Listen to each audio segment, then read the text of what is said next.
இன்னைக்கு எல்லாருமே பேசிட்டு இருக்க ஒரு டாபிக் ஜஸ்டிஸ் ஃபார் ஆர்த்தி. ஒரு 9 வயசு குழந்தைய ப்ரூட்டலா ரேப் பண்ணி மர்டர் பண்ணிட்டாங்க. எனக்கு புரியல, இன்னும் எத்தனை நாளைக்கு தான் நம்ம ஜஸ்டிஸ் கேட்டுட்டே இருக்க போறோம்? நேத்து ஆஷிஃபா கேட்டோம், அன்னைக்கு நிர்பயா கேட்டோம், இன்னைக்கு ஆர்த்திக் கேட்கிறோம்.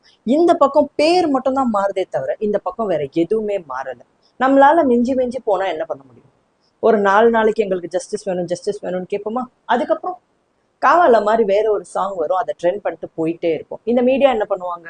இன்னும் ஒரு மாசத்துக்கு எங்கெல்லாம் ரேப் நடக்குது, எங்கெல்லாம் செக்ஷுவல் ஹராஸ்மெண்ட் நடக்குதுன்னு பார்த்துட்டு அந்த நியூஸ் மட்டும் கவர் பண்ணிட்டு இருப்பாங்க. அதுக்கப்புறம் ஐபிஎல் வந்துடும், எல்லாரும் ஈசா அல்லா கப் நமதேன்னு போய் ஒரு ரேப் நடக்குது, அதுக்கு இவங்க தான் காரணம்னு ஒரு 10 பேரை அரெஸ்ட் பண்றீங்க. ஓகே, ஜஸ்டிஸ் கிடைச்சிரும் அப்படின்னு சொல்லிட்டு நம்மளும் திருப்தி ஆயிட்டு அடுத்த வேலையை பார்க்க போயிடும். அதுக்கப்புறம் அந்த கேஸ் ஒரு 4-5 வருஷத்துக்கு இழுத்து என்னைக்கோ ஒரு நாள் எல்லாரும் அதை மறந்ததுக்கு அப்புறம் ஒரு நியூஸ் வரும், இந்த கேஸ்ல பர்டிகுலர் பர்சன் மைனர், எங்களால அவனுக்கு அதிகபட்ச தண்டனை கொடுக்க முடியாதுன்னு சொல்லிட்டு. எனக்கு ஒரு விஷயம் புரியல, ஒரு மைனருக்கு உங்களால அதிகபட்ச தண்டனை கொடுக்க முடியாதுன்னா அந்த மைனர் ரேப் மட்டும் பண்ணலாமா?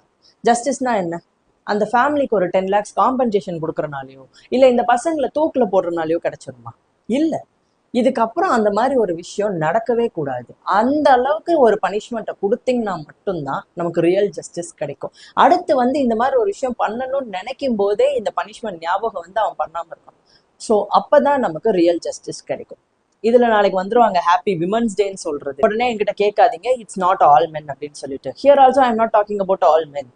பட் ஒரு விமனுக்கு ரெஸ்பெக்டோ சேஃப்டியோ இல்லாத ஒரு இடத்துல இருந்துட்டு நமக்கு எதுக்கு விமன்ஸ் டேன்னு கேட்குறேன்? Forget about women. ஒரு சைல்டுக்கே இங்க எந்த ரெஸ்பெக்டும் கிடையாது.